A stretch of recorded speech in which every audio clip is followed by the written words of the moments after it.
Hoje nós estaremos voltando a falar sobre os personagens bíblicos e hoje falaremos sobre Sansão, 13º juiz de Israel, onde na palavra de Deus nós temos algumas lições da vida de Sansão para nós nessa noite. Por favor, abram as vossas Bíblias no livro de Juízes, no capítulo 13, versículo 1 ao 5, onde nós leremos esse texto e depois estaremos consultando outros textos para falarmos de Sansão. Lembrando que toda vez que nós falarmos de algum personagem na Bíblia, a gente nunca vai ler só uma porção. Nós sempre vamos ler algumas passagens que vão citar alguma coisa acerca do personagem em si. Nessa noite, acerca de Sansão. Tendo os filhos de Israel tornado a fazer o que era mal perante o Senhor, este os entregou nas mãos dos filisteus por 40 anos. Havia um homem de Zorá, da linhagem de Dan, chamado Manoá, cuja mulher era estéril e não tinha filhos. Apareceu então o anjo do Senhor a esta mulher e lhe disse: Eis que és estéril e nunca tiveste filho, porém conceberás e darás à luz um filho. Agora, pois, guarda-te, não bebas vinho ou bebida forte, nem comas coisa imunda, porque eis que tu conceberás e darás à luz um filho, sobre cuja cabeça não passará navalha, porquanto o menino será nazireu consagrado a Deus, desde o ventre de sua mãe, e ele começará a livrar a Israel do poder dos filisteus. Então essa é a parte das Escrituras que introduz a história de Sansão. Então é a partir daqui que nós vamos falar sobre este homem, sobre este personagem da Bíblia nessa noite. Vamos fechar os nossos olhos mais uma vez e pedirmos ao Senhor que nos abençoe neste breve estudo sobre Sansão.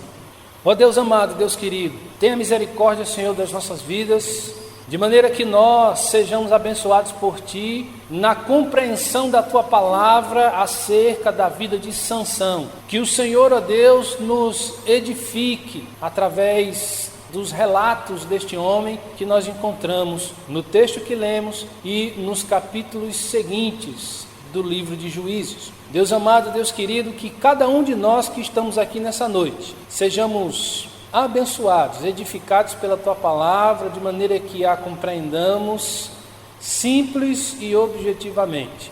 Que o Teu nome seja glorificado através de tudo que nós falaremos aqui, assim como o Senhor já está sendo glorificado através de tudo que nós já fizemos, das orações, das intercessões, dos agradecimentos, dos louvores que entoamos ao Teu nome, de tudo, a Deus, que já fizemos até aqui nessa noite. Que o Senhor nos abençoe, em nome de Jesus.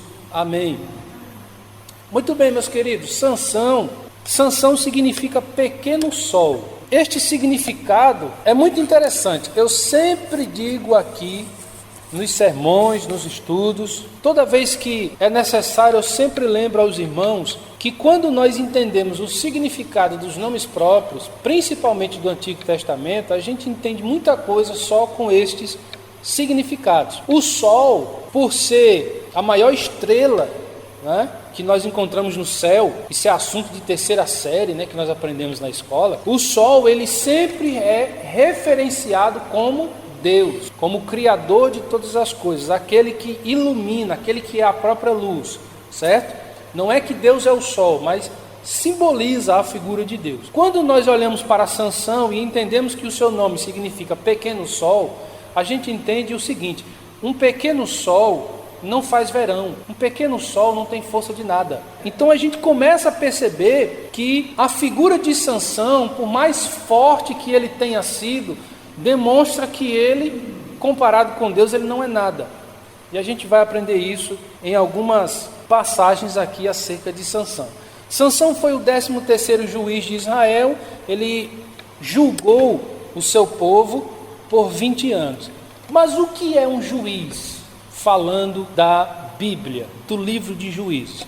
O período dos juízes, queridos, tratou-se daquele momento da história do povo de Israel em que Deus utilizou-se de juízes, alguns, aliás, a maioria homens e algumas juízas, para julgar o seu povo, o povo de Deus, principalmente no que dizia respeito a libertar o povo de Deus da escravidão de outros povos. Então, o chamado de Deus para os juízes é diferente do chamado de Deus para os profetas do Antigo Testamento. O profeta, ele tinha uma missão de transmitir a mensagem de Deus para o seu povo. Então o profeta, ele tinha uma relação celeste com Deus, uma relação de sacerdócio com Deus. É por isso que na Bíblia não existe pastora. No caso do juiz é diferente. A função do juiz era uma função terrena. O juiz, ele não tinha a responsabilidade de transmitir a palavra de Deus para o povo, não. O juiz, ele tinha a missão de libertar o povo de Deus quando estava escravo de outras nações, certo? Por exemplo, quando você abre a sua Bíblia e lê o livro dos Juízes, o livro dos Juízes, eu gosto de lembrar que o livro dos Juízes, ele é uma leitura um pouco chata. Eu vou explicar para vocês o porquê. Porque o livro dos Juízes tem um ciclo. Primeiro, quando você começa a ler o livro dos Juízes, você vê que o povo de Deus é um povo desobediente. E por ser desobediente, Deus faz com que o seu próprio povo se torne escravo de uma outra nação. Quando o povo de Deus está escravo de uma outra nação, o povo de Deus que é desobediente se arrepende, clama a Deus e Deus levanta um juiz. Esse juiz vem, liberta o povo da nação onde ele é escravo e o povo volta a viver em paz e harmonia com Deus. Daqui a um tempo, o juiz morre. O que acontece com o povo? O povo volta a desobedecer a Deus. Começa a viver novamente em pecado e Deus permite que o povo volte a ser escravo das nações vizinhas. E o que acontece depois? Deus levanta um novo juiz. E assim é a leitura do livro dos Juízes. Quando nós lemos o livro dos Juízes, a gente se sente um pouco incomodado ao ver o povo de Deus ser um povo tão imaturo, tão ingrato com o seu Senhor. Então por isso que se torna uma leitura muitas vezes um pouco chata. Só que nós precisamos entender o seguinte: nem tudo no reino de Deus são flores.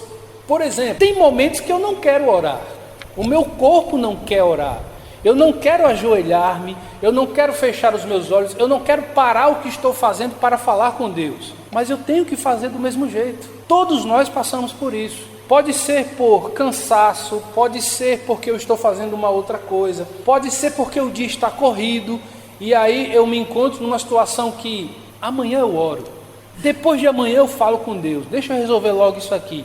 Então acontece muito da gente não querer fazer algumas coisas, mas o cristão precisa aprender o seguinte: querendo ou não, a gente tem que buscar a Deus. Então mesmo que eu não queira dobrar os meus joelhos, eu vou dobrar do mesmo jeito, porque a minha relação com Deus vai além daquilo que eu quero ou não fazer. Então a gente começa a perceber isso lendo o livro dos Juízes. Agora vamos falar aqui de alguns pontos acerca de Sansão, para que nós tenhamos algumas lições através deste homem. Primeiro, a participação humana no chamado de Deus. Preste atenção nisso aqui. Qual é a participação humana no chamado de Deus? Olhando para Sansão, eu começo a perceber o seguinte: o homem, o ser humano, ele nem foi formado e Deus já o chamou. Olhe, por exemplo, os versículos que a gente leu, de 3 a 5, apareceu o anjo do Senhor a esta mulher, que era a mãe de Sansão, e disse: eis que és estéril. Então perceba que a mãe de Sansão não podia ter filhos, mas o que é que o anjo do Senhor disse? Você vai ter um filho. Então, antes desse filho ser formado, Deus já havia decidido qual seria o chamado dele. Vocês estão percebendo? Então a participação humana no chamado de Deus mostra que Deus tem todo o controle, Deus tem todo o poder. Os propósitos de Deus não dependem do homem em nada, porque Sansão nem foi formado, mas já está decidido quem ele será. Quem decidiu? Deus, o juiz dos juízes, tá certo? A consagração de alguém a Deus é proposital e inteiramente de Deus. Então, Deus está dizendo para a futura mãe de Sansão o seguinte: você vai ter um filho e esse filho será consagrado a mim. Então a consagração de Sansão acontece antes de Sansão existir. Quem faz isso? Deus. Então a gente percebe uma coisa aqui maravilhosa a partir do Senhor. O homem, queridos irmãos, é apenas uma peça que pertence à máquina de engrenagens do Senhor. Você já viu um relógio analógico por dentro? Você abre, tem uma engrenagenzinha nele. É uma rodinha que vai empurrando a outra, que empurra a outra, que empurra a outra, para girar os ponteiros. E aquela engrenagem ali, ela é simples. As engrenagens dos propósitos de Deus são complexas. E nós somos apenas uma pecinha de todo aquele sistema que Deus tem o controle. Então, queridos, o homem responde ao chamado divino. Então, por exemplo, se nós lermos aqui do versículo 6, a gente leu até o 5, mas vamos observar aqui do 6 ao 11. Eu não vou ler esses versículos, mas a partir do versículo 6, a gente começa a perceber que o pai e a mãe, na verdade, o futuro pai e a futura mãe de Sansão responde ao chamado divino. Queridos irmãos, responder ao chamado divino é diferente de participar do chamado divino. Quando Deus chama, Ele chama por Ele, a gente apenas responde. E a única resposta que a gente tem para Deus é: eis-me aqui. Porque Deus nunca chama alguém que vai dizer não para Ele. Todos que Deus chamou responderam sim. E com Sansão não é diferente. Lembram-se de Jonas? Deus deu uma ordem para Jonas. Foi que Jonas disse? Não. No final do livro de Jonas, Jonas fez o que Deus ordenou? Sim ou não?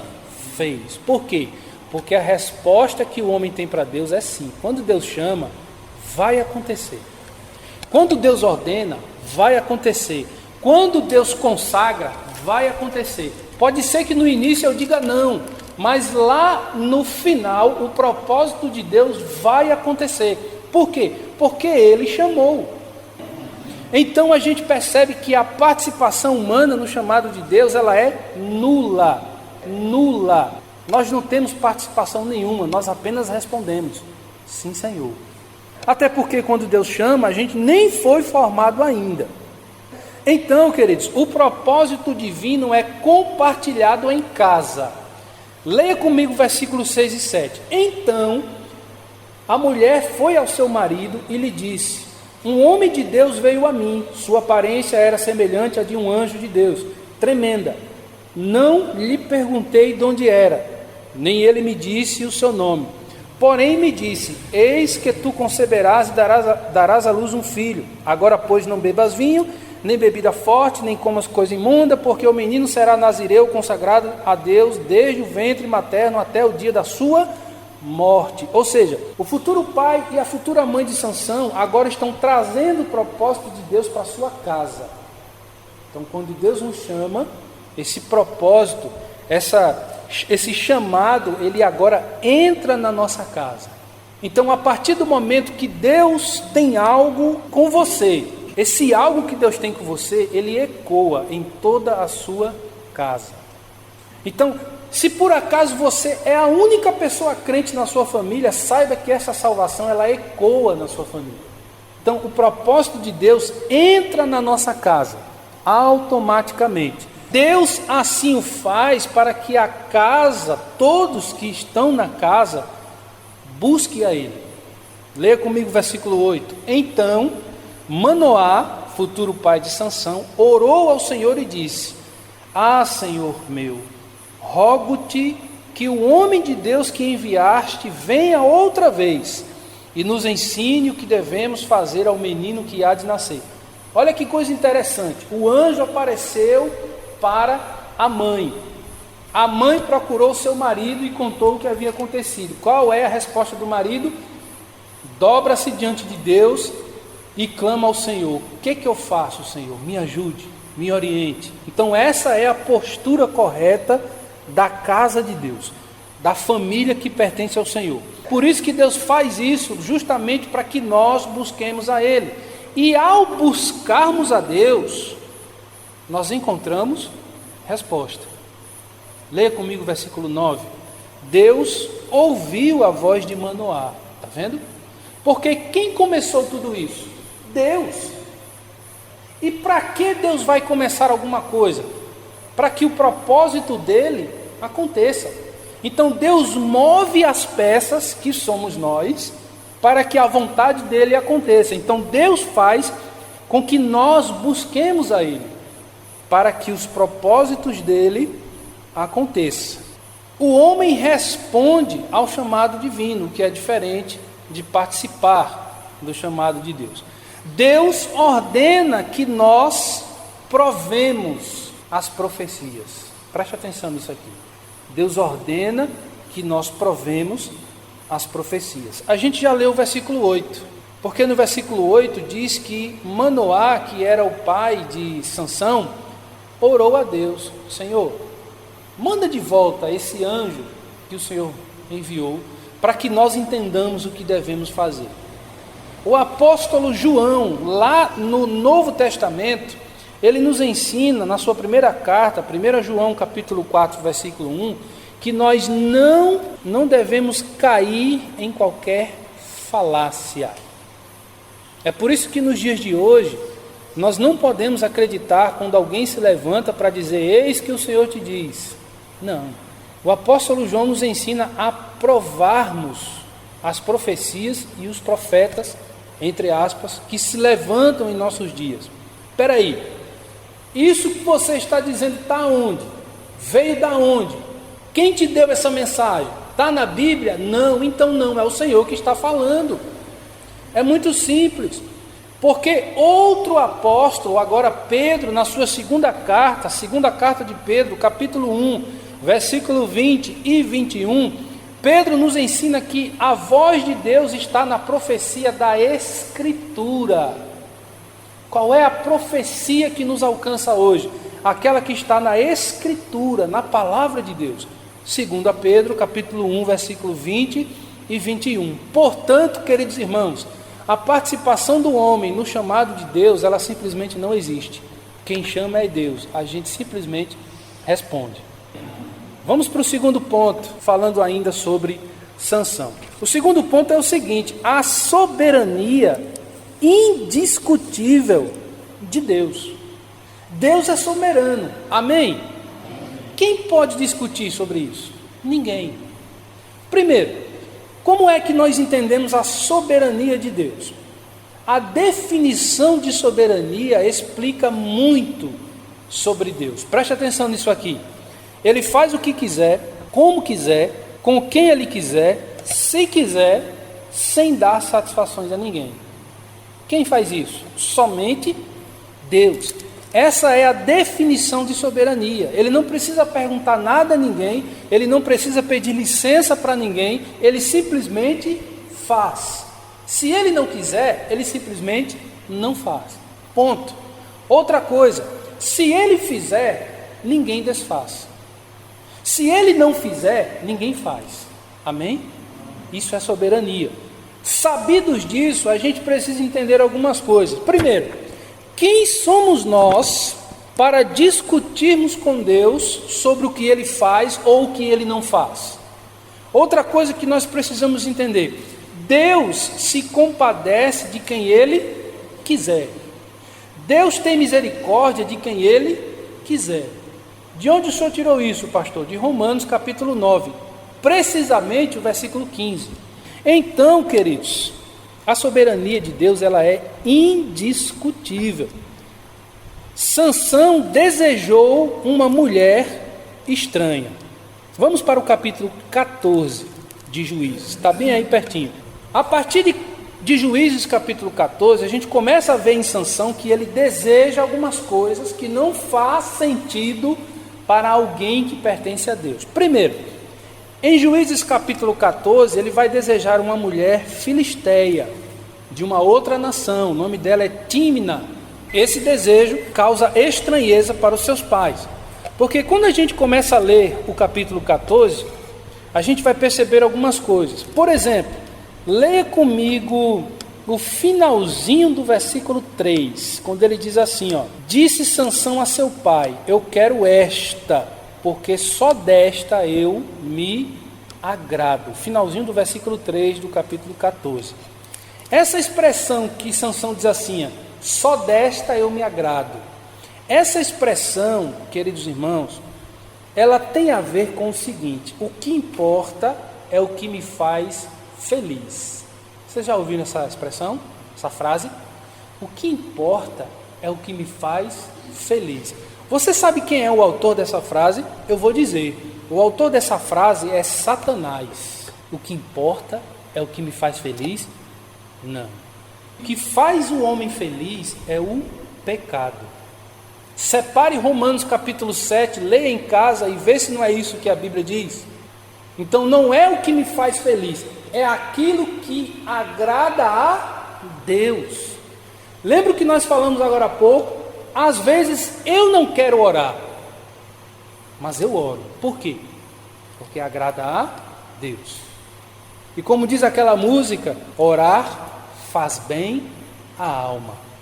Então a oração, ela tem um poder de cura muito forte para as nossas emoções, para as nossas tribulações, para o nosso nervosismo, a nossa ansiedade, a nossa preocupação. Pode ser, queridos irmãos, que ao orarmos, Deus não faça o que nós pedimos. Mas uma coisa é certa, ao orarmos, nós nos sentimos melhores. Porque lembramos que tem um Deus que está conosco. Então, queridos, enquanto Sansão desejava algo porque lhe fazia feliz, nós aprendemos o que com isso? Que nós precisamos desejar algo que agrade a Deus e não que nos faça feliz. Então, queridos, uma coisa muito interessante que nós devemos pensar: os cristãos de hoje, em sua maioria, fazem das novelas gospel o fundamento das suas vidas. Eu conheço muitos cristãos, pelo menos cristãos entre aspas, que citam o cinema, a novela, a arte gospel como sendo a regra para a sua vida. Não, porque eu vi no episódio de hoje que Davi fez isso, que Deus fez isso, que Moisés fez isso. Meu querido, minha querida, a regra única de fé e prática para o cristão é a palavra de Deus. O que as pessoas fazem é tirar as histórias da Bíblia e fazer delas um romance. A Bíblia não é um livro de romance. A Bíblia é um livro de salvação. A Bíblia é um livro de condenação. A Bíblia é o livro que está registrado quem será condenado e quem será salvo. Não tem nada a ver com romance. E isso aqui é muito sério. Transformaram, entre aspas, tá? Transformaram as escrituras em romance. Você sabe o que é um romance? Quando você assiste um romance, quando você lê um romance, você está diante de uma história onde você vai encontrar traições, adultérios, pornografias, safadezas. É ou não é? Na Bíblia não. Na Bíblia você encontra a vontade de Deus. Você encontra os decretos de Deus. Você encontra a soberania de Deus. A Bíblia não é um romance. A Bíblia é a lei do Senhor. Porque enquanto nós acharmos que a Bíblia é um romance, nós continuaremos esperando por um herói. E herói é o que mais existe na arte cênica de hoje. Quando na verdade, quem virá deste romance não é um herói, sim um vilão. O mesmo que disse, o que importa é o que me faz feliz. Satanás, o inimigo das nossas almas. Então, queridos irmãos, o nosso fundamento é a palavra de Deus. E não simplesmente um desejo, como Sansão olhou e disse, eu quero ela. Não é assim que funciona. No entanto, da perspectiva de Deus, do ângulo de Deus, a partir da visão de Deus, Ele sempre sabe o que faz. Eu vou repetir. A partir da perspectiva de Deus, Ele sempre sabe o que faz. Por exemplo, qual foi o desejo de Sansão? Eu quero aquela mulher. Por quê? Porque eu me apaixonei por ela. Pronto. Agora leia comigo, capítulo 14, versículo 4. Olha que coisa interessante. Mas o seu pai e a sua mãe não sabiam que isto vinha do Senhor.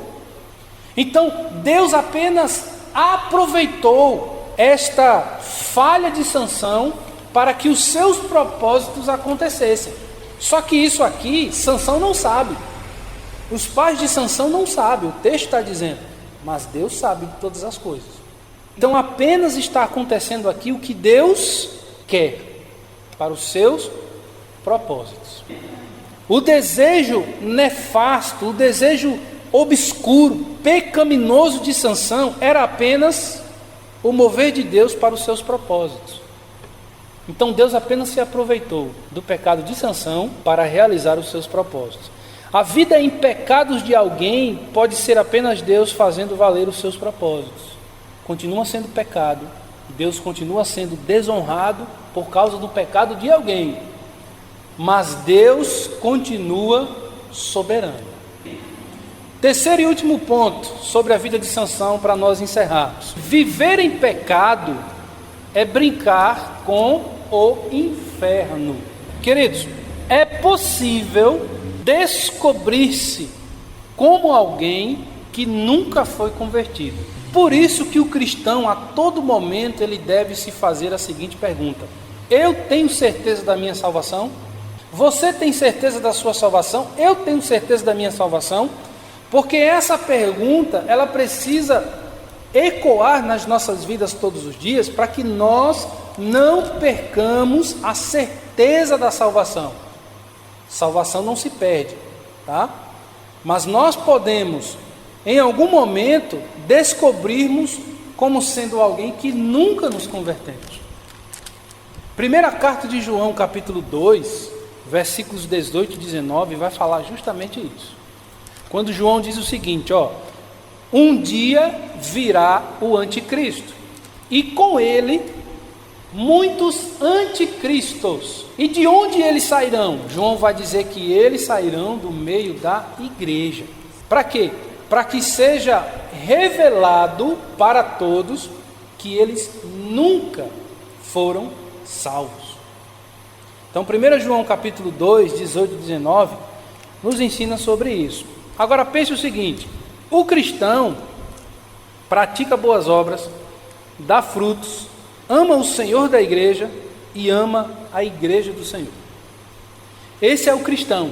Se faltar uma dessas qualidades, tem algo errado com essa fé. O cristão odeia o pecado, mesmo quando comete o pecado, porque o cristão ainda é pecador, mas quando ele peca, ele odeia. Paulo nos ensina, Romanos capítulo 7, eu citei agora há pouco, Romanos 7, do 15 ao 25, Paulo vai dizer o seguinte: eu odeio quando eu peco, porque eu não quero pecar, mas a minha carne deseja justamente o pecado. Então, o cristão, ele odeia o pecado, da mesma forma que o cristão nunca ri, ele nunca acha a graça do pecado, ele nunca brinca com o inferno, não como Sansão fez. Então, queridos, por isso que o terceiro e último ponto é o seguinte: viver em pecado é brincar com o inferno.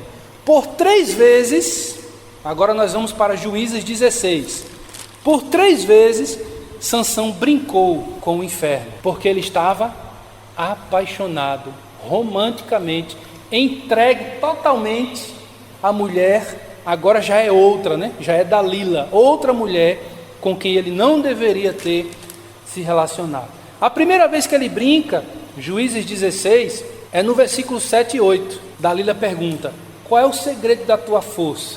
Aí Sansão mente, né? Ele brinca: se você fizer isso, eu perco a minha força. A segunda vez que ele brinca é nos versículos 11 e 12. Dalila diz o seguinte: você mentiu para mim, você não me ama? Qual é o seu segredo? Aí ele diz outra coisa, só que é mentira.